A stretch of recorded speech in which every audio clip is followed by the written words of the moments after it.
We may not know how much Donald Trump did or did not pay in income taxes, but we do know for sure that he amassed an astonishing amount of personal debt in the 90s, nearly $1 billion worth.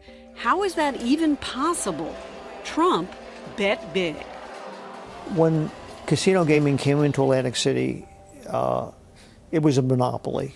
We hired a landscaper. Marvin Roffman analyzed the gaming business for a prominent financial services firm. They had basically the whole eastern market to themselves, and everyone was looking for land to build a casino. Trump liked those odds and opened 2 casinos in Atlantic City in as many years, Trump Plaza and Trump's Castle, all part of a spending spree in the 1980s that included the iconic Plaza Hotel in New York, a Palm Beach estate, an airline, a yacht, and the largest tract of undeveloped land in Manhattan. But for Trump, it wasn't enough.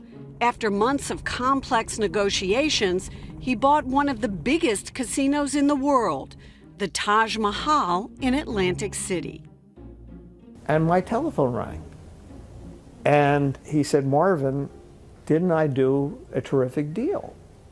And I said, "I think you did a great deal, but I think you made a mistake." You said to Donald Trump, you made a mistake. I said, "I think you made a mistake." And he said, "What do you mean?" And I said, "Why own 3 casinos in Atlantic City? How are you going to differentiate the marketing?" And here was his comment: "Marvin, you have no vision.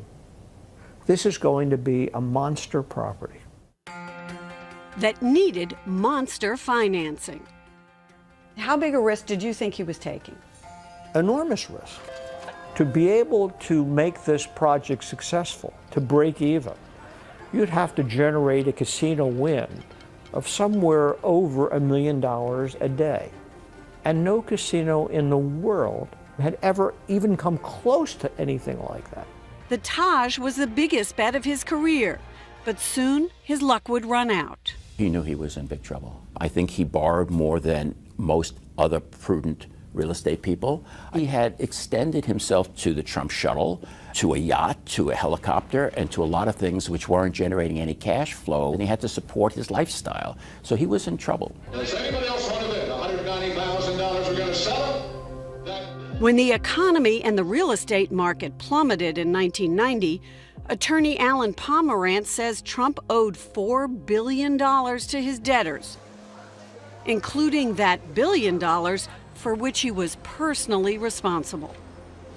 Because he personally guaranteed so much debt, the leverage shifted dramatically over to the banks, because it was no longer an issue of a bank and a piece of real estate. It was a bank and Donald Trump's actual survival. Trump owed money all over town, to 72 banks in all. Pomerantz represented them as a group. How close was he to going personally bankrupt? Very. Trump makes a point of saying he never went personally bankrupt. But there's a reason why the banks decided to keep Trump whole. We made the decision that he would be worth more alive to us than dead. Dead meaning in bankruptcy. We don't want him to be in bankruptcy. We want him out in the world selling these assets for us. So you wanted him alive because he was a salesman and could best sell his own properties? That's correct. We kept him alive to help us.